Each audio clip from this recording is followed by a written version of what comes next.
তোমাদের উচ্চ মাধ্যমিক এবিটি এর টেস্ট পেপারে দেখো যে ভূগোল সাইটটি রয়েছে, সেই ভূগোল সাইটের কিন্তু দেখো আজকে আমি 108 পেজ করাবো। এই 108 পেজে তোমাদের ভূগোলের সম্পূর্ণ উত্তর সহ আমি তোমাদের সামনে নিয়ে এসেছি। আর এর আগে যারা ভিডিওগুলো দেখোনি তোমরা ডেসক্রিপশন লিঙ্কে গিয়ে দেখে আসতে পারো। তো আজকে এই মুহূর্তে তোমরা চলো, তোমাদের ভূগোলে রয়েছে উচ্চ মাধ্যমিক এবিটি এর টেস্ট পেপারের ভূগোলের 108 পেজ। এই 108 পেজের মধ্যে কি কি রয়েছে, এমসিকিউ এসসিকিউ সম্পূর্ণ উত্তরগুলো বলে দেবো, সঙ্গে দু একটি ব্রড কোয়েশ্চেন তোমাদের আমি বলে দেবো যেগুলো ইম্পর্টেন্ট। চলো দেখে নেওয়া যাক। আজকে রয়েছে তোমাদের ভূগোলে রয়েছে, তোমরা দেখতেই পাচ্ছ এখানে আমার মাথার উপরে, তোমরা ফলো করো 108 পেজ। তো এই 108 পেজের মধ্যে তোমাদের প্রথমেই আমি বলে দিচ্ছি, দেখো বহু বিকল্প ভিত্তিক প্রশ্নাবলী। দেখো প্রথম কোশ্চেন রয়েছে, প্রতিটি প্রশ্নের বিকল্পগুলির মধ্য থেকে সঠিক উত্তরটি বেছে রাখো আর মূল উত্তরপত্রে তোমাদের লিখতে হবে। তো দেখে নাও 21টি। প্রথম কোশ্চেন রয়েছে, অবরোহণ এবং আরোহণের সম্মিলিত বা মিলিত ফল কি? উত্তর কি হবে? দেখো অপশন বলছি, আবহাওয়া বিকার, ক্ষয়ীভবন রয়েছে, সিতে রয়েছে পর্যায়ন, আর ডিতে রয়েছে নগ্নিভবন। তার মানে উত্তর কিন্তু হবে পর্যায়ন। ওকে, 1 নম্বরের উত্তর হবে পর্যায়ন, C is the correct answer. এরপরে দেখে নিচ্ছি, দেখো বলা হয়েছে 2-এ, ভূমির উপলক গঠন প্রক্রিয়া ও পর্যায়ের ফলশ্রুতি। এই কথাটি বা এই ধারণা কে দিয়েছে? দেখো উইলিয়াম মরিস ডেভিস। কোথায় আছে উইলিয়াম মরিস ডেভিস? ডিতে আছে উইলিয়াম মরিস বা উইলিয়াম মরিস ডেভিস। এরপরে রয়েছে দেখো ছোটনাগপুরে। দেখো ছোটনাগপুরের মালভূমি অঞ্চলে যে ধরনের জলনির্গম প্রণালী গড়ে ওঠে, আর তো সেটি কোন ধরনের জলনির্গম প্রণালী? দেখো ছোটনাগপুরে কিন্তু দেখো উত্তর কিন্তু হবে দেখো বৃক্ষরূপী জলনির্গম প্রণালী। ছোটনাগপুরে দেখো বৃক্ষরূপী জলনির্গম প্রণালী গড়ে ওঠে। এই ইজ দ্য কারেক্ট আনসার। দেখে নাও 4 নম্বরের কোশ্চেনে কি বলা হয়েছে, শ্রীলঙ্কায় যে ফসলটি লিভিং ফার্মেসি নামে পরিচিত সেটির নাম কি? উত্তর কিন্তু হবে ডাব। ঠিক আছে, B is the correct answer. পরের কোশ্চেন রয়েছে দেখো 5-এ, একটি মনুষ্য সৃষ্ট বিপর্যয়ের উদাহরণ কি? মানুষের দ্বারা যেই সৃষ্ট দুর্যোগ বা বিপর্যয়, এখানে মানুষের দ্বারা সৃষ্ট রয়েছে ভোপাল গ্যাস দুর্ঘটনা। মধ্যপ্রদেশের ভোপালে 1984 সালে যে গ্যাস দুর্ঘটনা ঘটে, ঠিক আছে, সেটি হলো মনুষ্য সৃষ্ট দুর্যোগ বা বিপর্যয়। এই ভোপাল গ্যাস দুর্ঘটনা, দেখো মিগ গ্যাস, এমআইসি, এই মিগ গ্যাস কিন্তু বেরিয়েছিল মিথাইল আইসোসায়ানেট। এই মিথাইল আইসোসায়ানেট যেটি রয়েছে সেটি কিন্তু মধ্যপ্রদেশের ভোপালে। এটি কিন্তু মনুষ্য সৃষ্ট দুর্যোগ। এরপরে রয়েছে 6-এ, অর্থনৈতিক উন্নয়নের একটি প্রধান সূচক কি?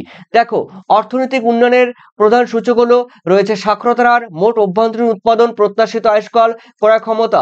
দেখো মোট অভ্যন্তরীণ উৎপাদন রয়েছে, রয়েছে প্রত্যাশিত আয়ুষ্কাল রয়েছে, আর ক্রয় ক্ষমতার সমতা রয়েছে। দেখো এখানে কিন্তু উত্তর হবে কিন্তু মোট অভ্যন্তরীণ উৎপাদন। তোমরা কিন্তু অনেক জায়গায় পাবে কিন্তু মোট সাক্ষরতা, কিন্তু মোট অভ্যন্তরীণ উন্নয়ন, B is the correct answer. আর এরপরে রয়েছে দেখো তোমাদের সাথে কি বলেছে, স্থানান্তর কৃষি ব্রাজিলে কি নামে পরিচিত? রোসা বা রোকা। দেখো হ্যাঁ, ব্রাজিলে রোসা বা রোকা, আর মধ্য আমেরিকায় হলে মেলপা বা মিলপা। তাহলে স্থানান্তর কৃষি ব্রাজিলের রোসা বা রোকা, তোমাদের C is the correct answer. দেখে নিচ্ছি এরপরে রয়েছে স্পোডোসল কোন ধরনের মৃত্তিকায় দেখা যায়? দেখো স্পোডোসল পর্জল মৃত্তিকায় দেখা যায়। উত্তর কিন্তু হবে এ ইজ দ্য কারেক্ট আনসার।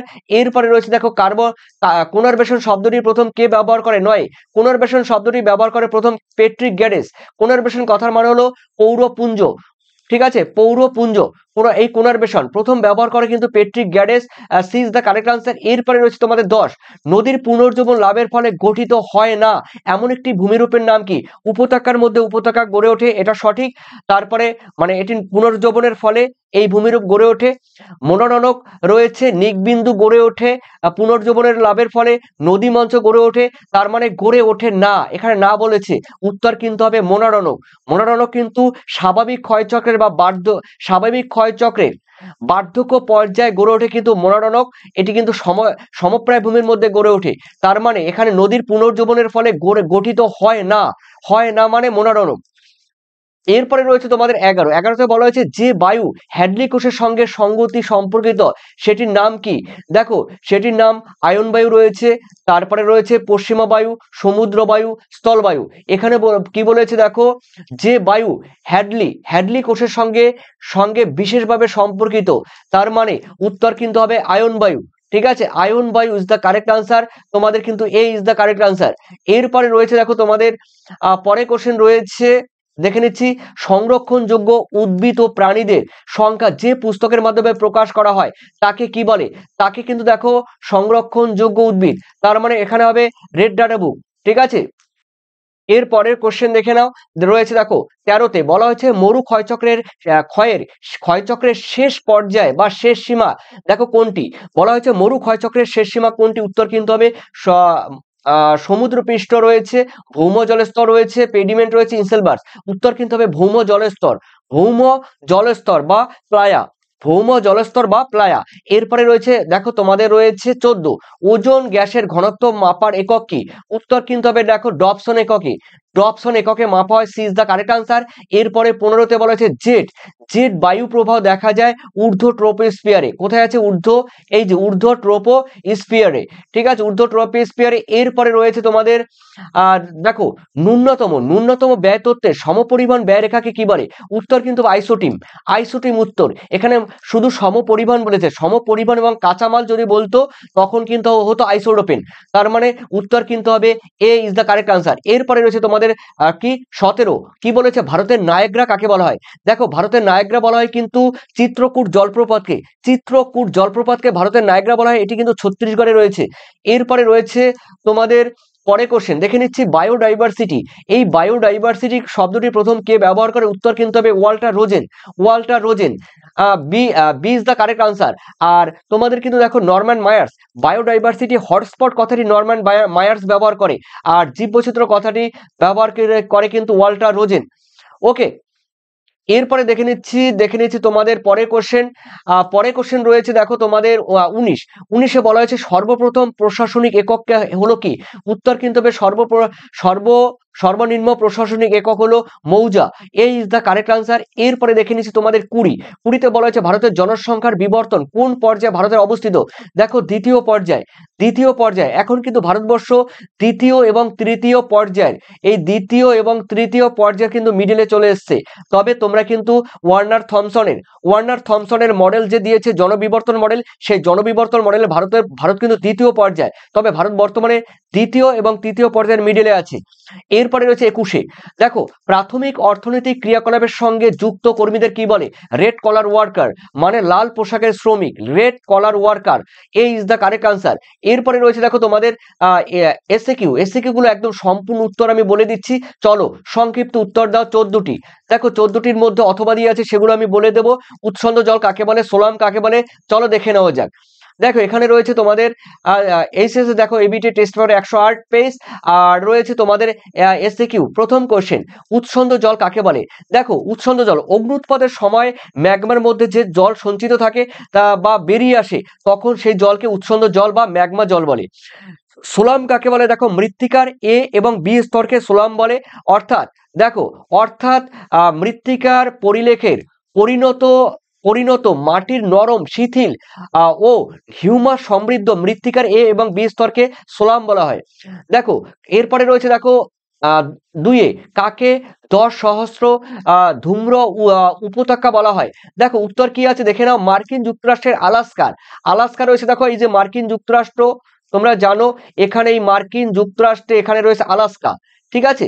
তো এই মার্কিন যুক্তরাষ্ট্রের আলাস্কার কাটমাই ন্যাশনাল পার্কে 10,000-এরও বেশি হিউমারল অবস্থান করে বলে একে 10 সহস্র ধূম্র উপত্যকা বলে, মানে 10,000 স্মোক ভ্যালি বলা হয়, 10,000 স্মোক ভ্যালি বলা হয় আলাস্কার এখানে, ঠিক আছে। ফেস কাকে বলে?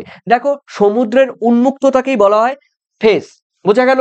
সমুদ্রের উন্মুক্ত কথার মানে খোলা সমুদ্রকেই বলা হয় ফেস। এরপরে রয়েছে দেখো তোমরা যারা পিডিএফ নেবে, দেখো তোমরা যারা পিডিএফ নিতে চাইছো, টোটাল কিন্তু পিডিএফ উত্তর সহ তোমরা পিডিএফ যারা নেবে 7890404016 এই নম্বরে তোমরা কিন্তু আমাকে হোয়াটসঅ্যাপ করতে পারো। এই নাম্বারে হোয়াটসঅ্যাপ করতে পারো 7890404016। এই হোয়াটসঅ্যাপে তোমরা কিন্তু সাজেশন পাবে। তোমাদের যে 12টি অধ্যায় রয়েছে সেই 12টি অধ্যায় থেকে সাজেশন পাবে, প্রত্যেকটি এমসিকিউ পাবে, অধ্যায় থেকে এসসিকিউ পাবে, তারপরে ব্রড কোশ্চেন গুলো পাবে, টোটাল উত্তর সহ। সব থেকে বড় কথা, প্রত্যেকটি প্রশ্নের উত্তর দেওয়া আছে সহজ সরল ভাষায়। তবে যারা নেবে হোয়াটসঅ্যাপে যোগাযোগ করবে।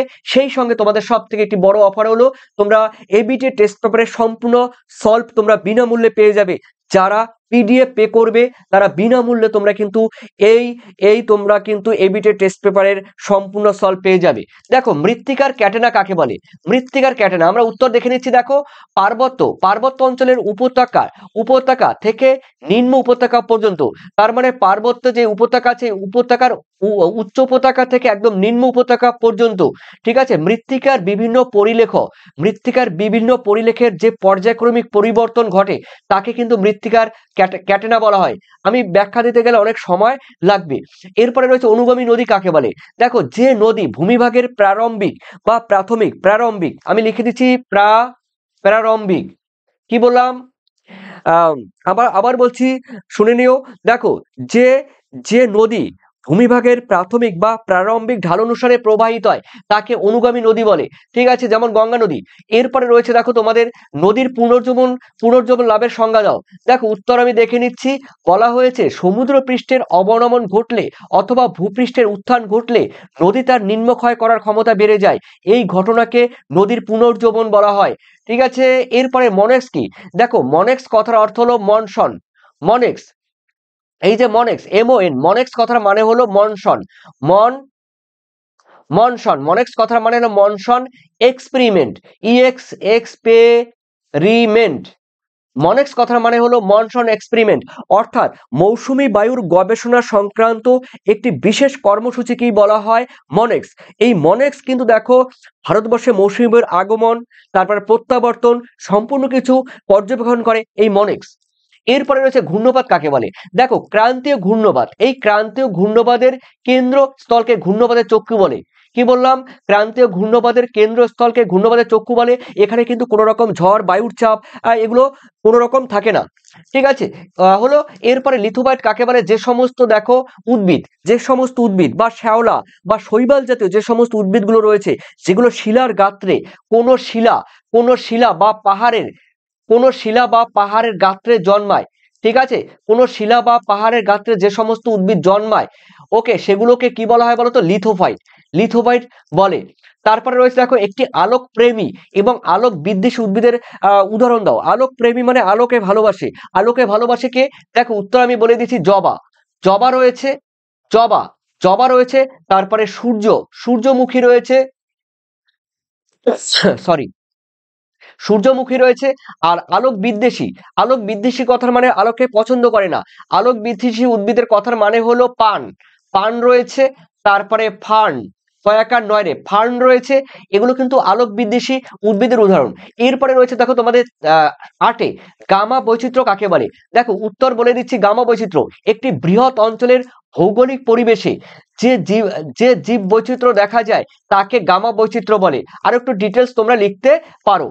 এরপরে রয়েছে দেখো অথবা দিয়ে বাস্তুতান্ত্রিক বাস্তু হারা মানে ভিটে হারা, বাস্তুতান্ত্রিক বাস্তু মানে ভিটা, এই ভিটে হারা কাকে বলে? দেখে নাও, উত্তর দেখে নাও। পরিবেশগত দুর্যোগ বা বিপর্যয়গত কারণে যখন বাস্তুতন্ত্রে বসবাসকারী জীব সম্প্রদায় তাদের দেখো তাদের যে প্রাথমিক বাসভূমি, এটা প্রাথমিক হবে, তাদের যে প্রাথমিক বাসভূমি ছেড়ে অন্যত্র চলে যেতে বাধ্য হয় তখন তাদের বাস্তুতান্ত্রিক বাস্তুহারা বলা হয়। বোঝা গেল? কোনো প্রাকৃতিক কারণ হোক কিংবা কোনো বিপর্যয় হোক, তখন সেই সমস্ত বাস্তুতন্ত্রে যে বসবাসকারী, সে হোক না মানুষ হোক না বিভিন্ন প্রাণী, সেই সমস্ত অঞ্চল ছেড়ে যখন অন্য জায়গায় গমন করে, অন্য জায়গায় চলে যায়, তখন তাকে বলা হয় বাস্তুতান্ত্রিক বাস্তুহারা। ওকে, যেমন মৌসুমী বিভিন্ন ধরনের যেই চারণভূমিতে, যেমন সাভানা তৃণভূমি অঞ্চলে কিংবা মরু অঞ্চলে যখন কি হয়, কিংবা পার্বত্য অঞ্চলে এক জায়গা থেকে যখন কি হয় বলতো, কোনো দুর্যোগে কিংবা খরা কিংবা বন্যার কারণে কিংবা আগ্নেয়গিরির অগ্নুৎপাতের ফলে এক জায়গা থেকে যখন মানুষ অন্য জায়গায় ছেড়ে যেতে বাধ্য হয়, তখন তাকে বাস্তুতান্ত্রিক বাস্তুহারা বলা হয়। হরপাবান কাকে বলে? দেখো পার্বত্য অঞ্চলে ক্ষণিকের জন্য কিংবা অল্প সময়ের জন্য যে মুষলধারে বৃষ্টিপাত হয়, সেই মুষলধারে বৃষ্টিপাত, অন্যদিকে বরফ গলা জল, এই দুই বৃষ্টির জল এবং বরফ গলার জল দুটি একসঙ্গে যখন উপত্যকার মধ্য দিয়ে প্রবাহিত হয়, তখন উপত্যকা কি হয় বলতো? উপত্যকায় আশেপাশে ঘরবাড়ি যা কিছু থাকে, উদ্ভিদ, ঘরবাড়ি, গাছপালা সব ভেঙে নিয়ে সামনের দিকে এগিয়ে যায়, তখন এই ধরনের বানকে হরপা বান বলে। আর একবার বলছি, পার্বত্য অঞ্চলে বৃষ্টি এবং বরফ গলা জল একসঙ্গে মিলিত হয়ে উপত্যকার মধ্য দিয়ে যখন দ্রুত গতিতে যে বান ডাকে সেই বানকে হরপা বান বলে। দেখো 2013 সালে উত্তরখণ্ডে দেখো এই হরপা বানের কবলে 6,000 মানুষের কিন্তু প্রাণ 6,000 মানুষের কিন্তু প্রাণ গেছে। আর তোমাদের 3,000-এর উপরে কিন্তু গ্রাম কিন্তু ধ্বংস হয়েছে। বোঝা গেল? মিশ্র কৃষি কাকে বলে? পরের কোশ্চেন, মিশ্র কৃষি, মিক্সড ফার্মিং। দেখো কোনো জমিতে যখন একই সঙ্গে যখন শস্য উৎপাদনের পাশাপাশি শাকসবজি, ফলমূল কিংবা পশুপালন করা হয় তখন তাকে মিক্সড ফার্মিং বা মিশ্র কৃষি বলে। আবার বলছি, যখন কোনো জমিতে শস্য উৎপাদনের পাশাপাশি শাকসবজি এবং পশুপালন করে থাকে তখন সেই কৃষিকে মিশ্র কৃষি বলা হয়। এই ধরনের মিশ্র কৃষি কিন্তু নাতিশীতোষ্ণ অঞ্চলের দেশগুলিতে বেশি দেখা যায়। পোমাম কালচার কাকে বলে? দেখো ফলের চাষকে কিন্তু পোমাম কালচার বলা হয়। শ্বেত বিপ্লবের জনক কি? ভার্গিস কুরিয়ান। দেখো ভার্গিস কুরিয়ান এই ভার্গিস কুরিয়ানকে কিন্তু অন্তস্থ আকার কিন্তু এই ভার্গিস কুরিয়ানকে কিন্তু শ্বেত বিপ্লবের জনক বলা হয়। White revolution, father off white revolution, father of milkman, একে আবার মিল্কম্যানও বলা হয়। ভার্গিস কুরিয়ানকে মিল্কম্যানও বলা হয়। শ্বেত বিপ্লবের জনকও বলা হয়। সবুজ গ্রাম কাকে বলে? দেখো বনভূমির মধ্যে কোনো ফাঁকা স্থানে গড়ে ওঠা ক্ষুদ্রাকার গ্রাম বসতিকেই সবুজ গ্রাম বলে। মানে চারিদিকে অরণ্য, ঠিক আছে, তার মধ্যে দুই চারটি ঘর দেখা যায়, তো এই ঘরগুলোকে সবুজ গ্রাম বলে। এরকম যেমন রয়েছে আফ্রিকায় এই ধরনের কিছু গ্রাম রয়েছে, ঠিক আছে। আদিবাসীরা এই ধরনের গ্রামের মানে অরণ্যের মধ্যে দু চারটি ঘর নিয়ে কিন্তু বসতি স্থাপন করে, তখন এই ধরনের বসতিকে সবুজ গ্রাম বলে, ঠিক আছে। এরপরে দেখে নিচ্ছি হীরক চতুর্ভুজ কাকে বলে দেখে নাও। হীরক চতুর্ভুজ বলা হয়েছে, হীরক চতুর্ভুজ হলো ভারতের উচ্চ গতির প্রস্তাবিত রেল ব্যবস্থা। অর্থাৎ ভারতবর্ষে যে চারটি প্রধান যে মহানগর রয়েছে বা চারটি যে মেট্রোপলিটন শহর রয়েছে, দিল্লি, কলকাতা, চেন্নাই, মুম্বাই, এই চারটি প্রধান মেট্রোপলিটন শহরকে প্রধান যে রেলপথ দ্বারা যুক্ত করেছে একে কিন্তু বলা হয় হীরক চতুর্ভুজ। আর সোনালী চতুর্ভুজ তো তোমরা জানোই। লাস্ট কোশ্চেন দেখে নাও রয়েছে, ভারতের পরিকল্পনা অঞ্চলের জনক কে? দেখো প্রথম ভারতীয় প্রধানমন্ত্রী জওহরলাল নেহরুকে ভারতের পরিকল্পনা অঞ্চলের জনক বলা হয়। আবার কোথাও তোমরা পাবে এস কে রামচন্দ্রন, তোমরা মতান্তরে দিয়ে দেবে এস কে রামাচন্দ্রন। এই এস কে রামাচন্দ্রনকে এই চন্দ্রনকে কিন্তু ভারতের পরিকল্পনা অঞ্চলের, এখানে অঞ্চল কথাটি থাকবে, তাকে জনক বলা হয়। তো দুরকম টাইপের রয়েছে। তো দেখো এরপরে রয়েছে, দেখো অন্য একটি দিয়েছি, দেখো ভারতীয় অর্থনৈতিক পরিকল্পনার জনক কাকে বলা হয়? দেখো এম বিশ্বেশ্বরাইয়াকে ভারতীয় পরিকল্পনা, এখানে শুধু ভারতীয় পরিকল্পনার জনক বলা হয়। এখানে রয়েছে ভারতের পরিকল্পনা অঞ্চলের, এই অঞ্চল কথাটি রয়েছে। এরপরে রয়েছে দেখো পিভি নরসিংহ রাওকে ভারতের অর্থনৈতিক পরিকল্পনার জনক বলা হয় কিন্তু পিভি নরসিংহ রাওকে। দেখো আর তোমরা যারা রয়েছে, তোমরা এই পিডিএফ যারা নিতে চাও, এবিটি এর বলো আর আমার যে নিজস্ব যে সাজেশন পিডিএফ নিতে গেলে অবশ্যই তোমাদের কিন্তু হোয়াটসঅ্যাপে যোগাযোগ করতে হবে। আর এই হোয়াটসঅ্যাপে যোগাযোগ করতে যারা করবে তারাই কিন্তু এই পিডিএফ তোমরা কিন্তু সম্পূর্ণ এই পিডিএফ পেয়ে যাবে। আর এই পিডিএফ এর মধ্যে তোমরা পুরোটাই পেয়ে যাবে। দেখো 7890404016 এই নম্বরে তোমরা হোয়াটসঅ্যাপ করবে। আর পরবর্তী পেজের জন্য তোমরা অপেক্ষা করো। আর তোমরা যদি নতুন হয়ে থাকো অবশ্যই লাইক, সাবস্ক্রাইব, কমেন্ট করে দিও, বন্ধুদের শেয়ার করে দিও। ধন্যবাদ তোমাদের সবাইকে। Thank you.